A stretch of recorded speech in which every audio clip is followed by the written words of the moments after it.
Hi, I'm Lanny, and this is Preserving Today. Alright, today I'm going to make sauerkraut with a strange variation, maybe strange, or a stinging variation. I'm going to use stinging nettle.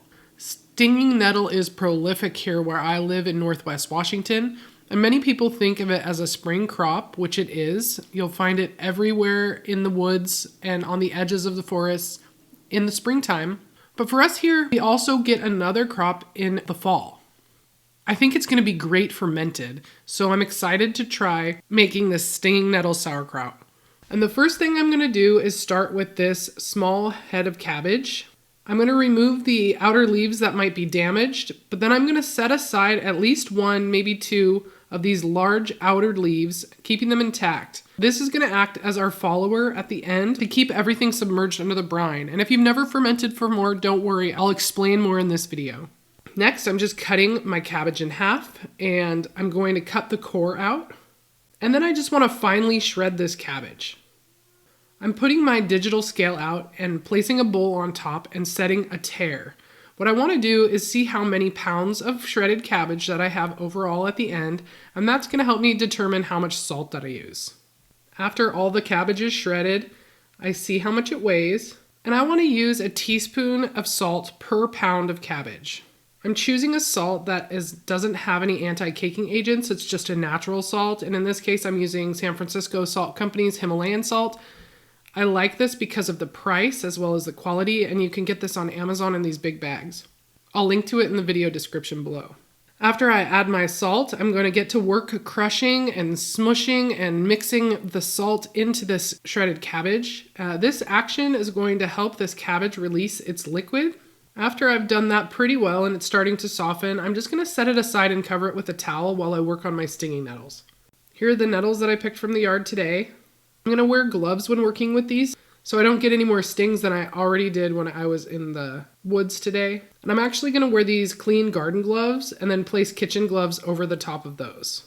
Now I'm going to clip the leaves off my stinging nettles, tossing the stems away, and weighing these as well to see if we should be adding much more salt. After I'm done snipping off the stems, I'm just going to tare this.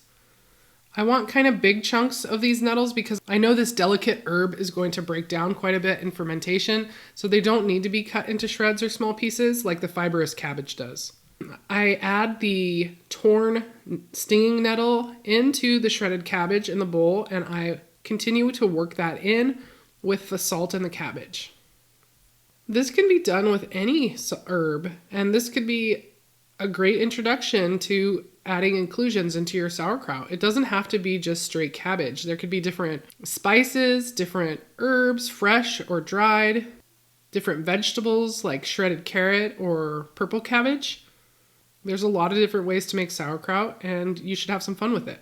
So I know when I'm done mixing when I can squeeze the cabbage and liquid comes out, that it flows freely. And I can also see at the bottom of the bowl that the liquid is pooling. And how cool, this liquid is super dark thanks to the mineral-rich stinging nettles. Now I'm grabbing a wide-mouth quart-size canning jar and I am packing this in. And I mean packing. I want this in there tight. I'm pressing down to release any air pockets that might be stuck in there.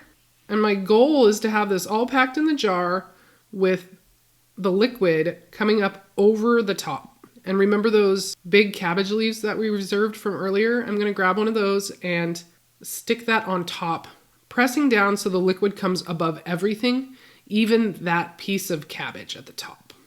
Now today I'm using these ball fermentation lids and springs. You can find these at Walmart and sometimes on Amazon, but there's also other companies that make them as well.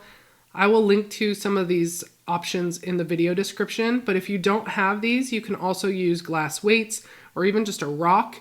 Anything that's going to keep this cabbage submerged under the brine so that it doesn't float to the surface. Then I'm labeling it, what is it, and the date. And I'm going to set that aside to ferment. And we'll check back to the progress later.